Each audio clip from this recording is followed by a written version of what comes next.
छायावाद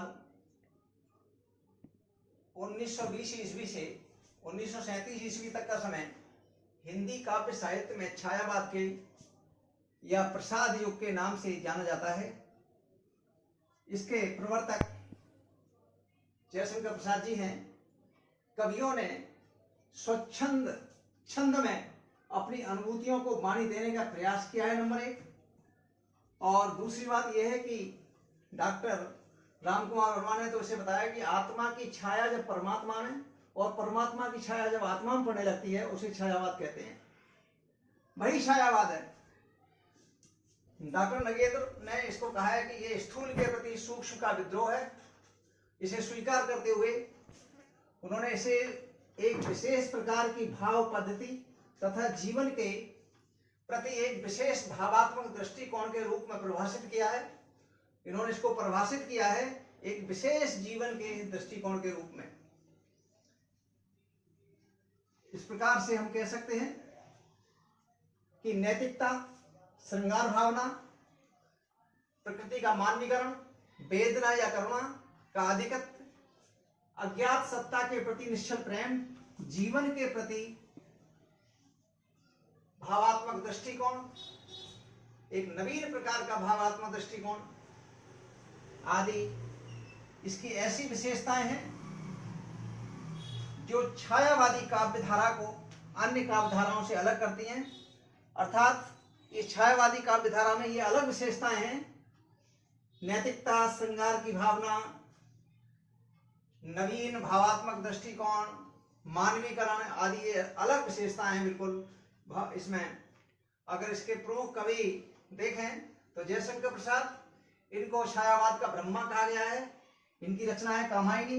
ये कामायनी महाकाव्य है, दूसरा महाकाव्य है, ये बड़ा प्रमुख महाकाव्य है। इसमें 15 सर्ग हैं। पहला चिंता सर्ग और अंतिम सर्ग आनंद सर्ग है। श्रद्धा मनु की कथा है, ऐतिहासिक महाकाव्य है ये। प्रथम सर्ग इसमें चिंता है और अंतिम सर्ग इसमें 15वां आनंद सर्ग है। इसके अलावा लहर, झरना, आंसू, आंसू प्रसाद छंद में है। ये छायावाद के प्रवर्तक कवि भी हैं। अगला है सुमित्रानंद पंत। ये छायावाद के विष्णु माने जाते हैं।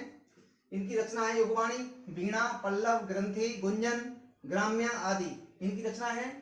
इनको प्रकृति का सुकुमार कवि भी कहते हैं। अगला है महादेवी वर्मा।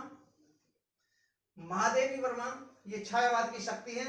इन्हें आधुनिक मीरा कहलाती हैं। ये सुमित्रानंद पंत ने कहा है कि गीत लिखने की जैसी सफलता इन्हें मिली है वैसी अन्य किसी को नहीं मिली। इनकी रचनाएं सांध्य गीत, दीपशिखा, यामा आदि। निराला ये छायावाद के रुद्र कहलाए। इनकी रचनाएं हैं राम की शक्ति पूजा, कुकुरमुत्ता, सरोज स्मृति, जूही की कली। जूही कली सरस्वती पत्रिका में छपी हुई है। ये कई बार लाए, कई बार लौटा दी गई, बाद में छपी है ये। सरोज इनकी पुत्री थी, उसके वियोग में ये लिखा गया ग्रंथ है सरोज स्मृति। और वह तोड़ती पत्थर, एक बार इलाहाबाद गए थे, वहां पर सड़क के किनारे महिलाएं तोड़ रही थी पत्थर, उस पर इन्होंने एक कविता लिख दी। जहां मिला वहीं पर कविता लिख दी, इसलिए छायावाद के रुद्र कहलाए। अगर निष्कर्ष रूप में हम कहें तो छायावाद रेशमी ताने बाने से बना काव्य है।